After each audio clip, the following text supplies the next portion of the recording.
Hello અને નમસ્કાર મિત્રો, કેમ છો બધા? મજામાં ને? મિત્રો હું મહેતા ફરી એકવાર સ્વાગત કરું છું તમારું તમારી પોતાની ચેનલ પર।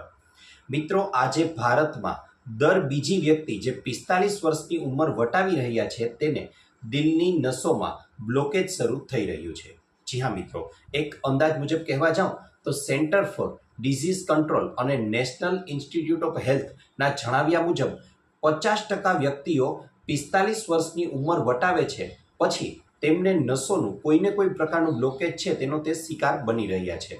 અને મિત્રો સૌથી વધારે ચિંતાનો વિષય તો એ છે કે આમાંથી મોટા ભાગના લોકોને આ વિશે ખ્યાલ જ નથી। મિત્રો આ ઉપરાંત વાત કરવા જાઉં તો દર વર્ષે લાખો લોકોના મૃત્યુ માત્ર આ પ્રકારના બ્લોકેજને કારણે થાય છે।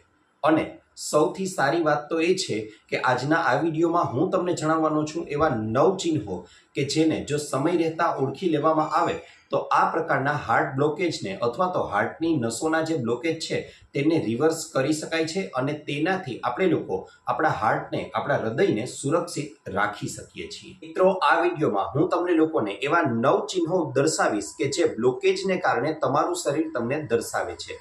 તેની સાથે સાથે વિડીયોમાં હું એ પણ જણાવીશ કે તેને કઈ રીતે ઘરે બેઠા જ આપણે રિવર્સ કરી શકીએ છીએ, આ બ્લોકેજથી બચી શકીએ છીએ। મિત્રો આ માટે તમારે લોકોએ આખો વિડીયો જરા પણ સ્કીપ કર્યા વિના જોવો પડશે। અને મિત્રો તમને એવું લાગે કે નહીં વિડીયોમાંથી કંઈક ખરેખર જાણવા મળ્યું છે તો ચોક્કસથી આપજો એક નાનકડું લાઈક અને ચેનલને કરી લેજો સબસ્ક્રાઈબ।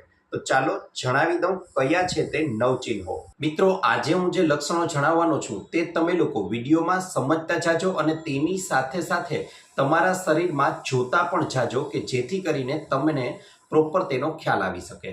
લક્ષણ નંબર 1 ની વાત કરવા જાઉં મિત્રો તો 1970માં જ ડોક્ટર સેન્ડર્સ ફેરેન્સ્કેએ એવું જણાવી દીધું હતું કે તમારા કાનની આસપાસ અહીંના ભાગે કરચલીઓ અને ઘાટા 2-4 લીટાઓ તમને જોવા મળે છે તો એનો મતલબ એવો કરી શકાય કે તમને બીજા વ્યક્તિઓની સરખામણીમાં વધારે હાર્ટ ડિઝીઝ એટલે કે હૃદયને લગતી બીમારીઓ થવાની શક્યતાઓ વધારે છે।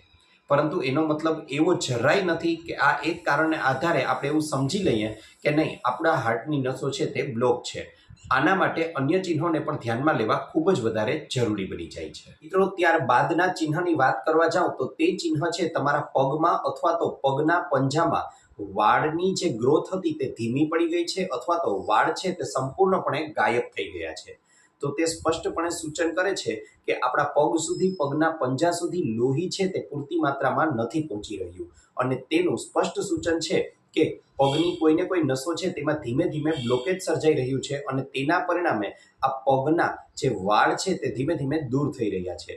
પણ તેની સાથે સાથે આમાં શરીરના બીજા અંગો પરના જે વાળ છે તેની ગ્રોથ નોર્મલ હોવી જોઈએ અને તે નોર્મલી આગળ વધતા હોવા જોઈએ। મિત્રો ત્યારબાદ ત્રીજા લક્ષણની વાત કરવા જાઉં તો એ છે આપણા નખ। જી હા મિત્રો, ઘણીવાર એવું બને છે કે આપણા નખની ગ્રોથ ધીમી પડી ગઈ છે, ગ્રોથ જોઈએ તેટલા ઝડપથી આપણા નખ છે તે નથી વધી રહ્યા। તેની સાથે સાથે ઘણીવાર એવું પણ બને છે કે કોઈવાર નખ તૂટી ગયો તો તેને ફરીથી ઉગવામાં, તેની ગ્રોથ પ્રાપ્ત કરવામાં ખૂબ વધારે સમય લાગે છે તો તે પણ સ્પષ્ટ સૂચન કરે છે કે આપણી રક્તવાહિનીઓ છે તે ધીમે ધીમે સાંકડી થવા લાગી છે, તેમાં ધીમે ધીમે બ્લોકેજ સર્જાવા લાગ્યું છે। મિત્રો ત્યારબાદ ચોથા નંબર ઉપર જે ચિહ્નને ધ્યાનમાં લેવામાં આવેલું છે તે છે એક પ્રકારનો ટેસ્ટ જેને તમે અત્યારે જ ઘરે બેઠા મારી સાથે જ કરી શકો છો।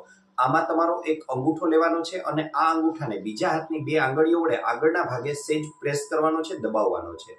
જેવો તેને તમે દબાવશો એટલે ત્યાંનો ભાગ છે તે સફેદ બની જાય છે। હવે જેવો તમે તેને મૂકો છો એટલે એકાદ સેકન્ડની અંદર જ તે ભાગમાં ફરીથી લાલ થઈ જાય તો તમે લોકો નોર્મલ છો તેમાં ચિંતાનો વિષય નથી, પરંતુ તેને વ્હાઇટમાંથી ફરીથી લાલ થતા 2-3 સેકન્ડથી પણ વધારે સમય લાગે છે તો તેનો મતલબ એવો થાય કે તમારી નસોમાં ક્યાંક ને ક્યાંક બ્લોકેજ સર્જાઈ રહ્યું છે, તે ધીમે ધીમે સાંકડી થવા લાગી છે।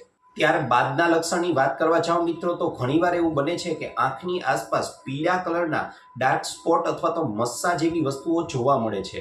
તે પણ સ્પષ્ટ સૂચન કરે છે કે આપણા લોહીની અંદર કોલેસ્ટ્રોલની માત્રા ધીમે ધીમે વધવા લાગી છે અને તે આપણા શરીર માટે નુકસાનકારક છે, આપણા હાર્ટ માટે નુકસાનકારક છે, જેને અંગ્રેજીમાં ઝેન્થોલેઝમા તરીકે પણ ઓળખવામાં આવે છે। ત્યારબાદ મિત્રો આગળ વાત કરવા જઈએ તો આપણી આંખોનો જે આ કાળા રંગનો ડોળો છે તે ડોળાની ફરતે ઘણીવાર એવું બને છે કે આછો સફેદ રંગનો પટ્ટો જોવા મળે છે.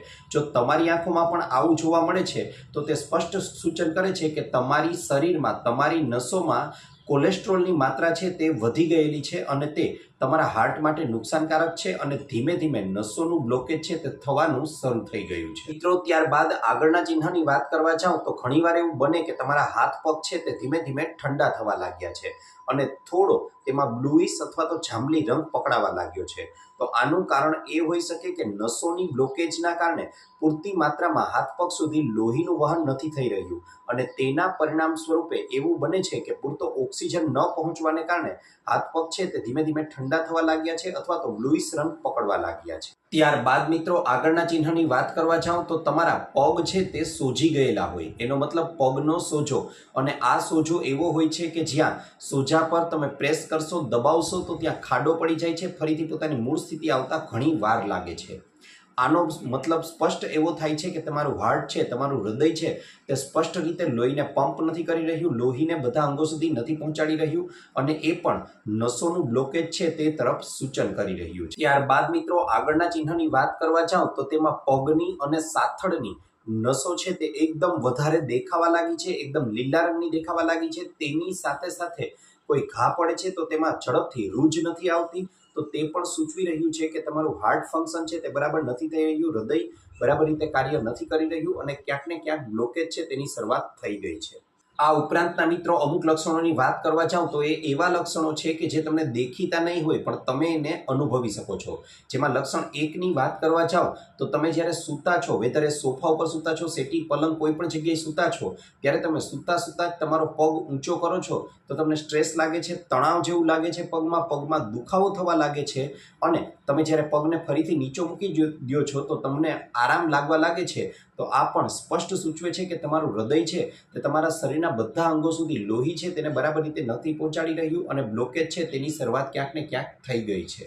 મિત્રો, આ ઉપરાંત વાત કરવા જાઉં તો 5 થી 10 મિનિટ સુધી ચાલો છો તેમાં પણ તમારા પગમાં એકદમ ક્રેમ્પ પડી જાય છે, દુખાવો થવા લાગે છે, પીંડીઓમાં દુખાવો થવા લાગે છે. તેની સાથે સાથે તમે નાની નાની પ્રવૃત્તિઓ કરો છો, એટલે કે થોડું દોડો છો, રનિંગ કરો છો અથવા તો તમે નાનકડી સીડીઓ ચડો છો તો એમાં પણ તમને એકદમ શ્વાસ ચડી જાય છે, તો તે પણ તેનું સ્પષ્ટ ચિહ્ન છે કે તમારું હાર્ટ છે તે પ્રોપર રીતે કાર્ય નથી કરી રહ્યું. મિત્રો, આ ઉપરાંત એવું બને છે કે રાત્રે સૂતા સમયે એકદમ શ્વાસ ચડી જવો, ઘણીવાર સૂવા માટે યોગ્ય શ્વાસ ન લઈ શકતા હોવાથી માથા નીચે ઓસીકું રાખવું પડે છે અથવા તો ઘણીવાર એવું બને છે કે તમારો હાર્ટ છે છાતીમાં એકદમ દુખાવો થવો અથવા તો છાતીમાં એકદમ જકડામણ અનુભવવી, તેની સાથે સાથે વારંવાર બાથરૂમ જવાની ફરિયાદ હોવી, તો એ પણ એક સિગ્નલ છે, એ પણ એક સાઇન છે કે તમારું હૃદય છે તે બરાબર રીતે કાર્ય નથી કરી રહ્યું. મિત્રો, આ તો વાત થઈ એવા લક્ષણોની કે જેના કારણે આપણને સ્પષ્ટ રીતે સૂચન થાય છે, ખ્યાલ આવી શકે ઘરે બેઠા જ કે આપણું હૃદય છે તે બરાબર રીતે કાર્ય કરી રહ્યું છે કે નહીં. પણ આની સાથે સાથે કેટલીક તકેદારીઓ રાખવામાં આવે તો આ બાબતોથી બચી પણ શકાય છે. જેવી કે તો એ તમને જણાવી દઉં. મિત્રો, સૌથી પહેલા તો તળેલો ખોરાક બને તેટલો બહારનો તો નથી જ ખાવાનો, ઘરનો પણ બને તેટલો ઓછો કરવાની ખૂબ જ વધારે જરૂર છે. તેની સાથે સાથે મીઠું, મેંદો અને ખાંડ, આ વસ્તુઓ છે તેનું સેવન પણ બને તેટલું ઓછું કરવું જોઈએ. આ ઉપરાંત રોજે રોજ મિત્રો લીલા પાંદડાવાળા શાકભાજી છે, તાજા ફળો છે, ડ્રાય ફ્રૂટ્સ છે, જુદા જુદા પ્રકારના સીડ્સ છે, આનું સેવન ચોક્કસથી કરવું જ જોઈએ. મિત્રો, નિયમિત સવારે વહેલા ઉઠવાની ટેવ પાડો અને તેની સાથે સાથે તમારે લોકોએ ઓછામાં ઓછી 45 મિનિટ તમારા શરીરને આપવી જોઈએ. જુદા જુદા પ્રકારની કોઈ પણ હળવીથી ભારે કસરતો છે તે તમારે કોઈ પણ એક સારા કન્સલ્ટેશન પાસે કન્સલ્ટ કરી અને તેને અનુરૂપ કરવી જોઈએ. સામાન્ય યોગા છે તે પણ તમે ઘરે બેઠા કરી શકો છો. બસ આવી નાની નાની તકેદારીઓ રાખશો તો પણ ઘણો ફાયદો થશે.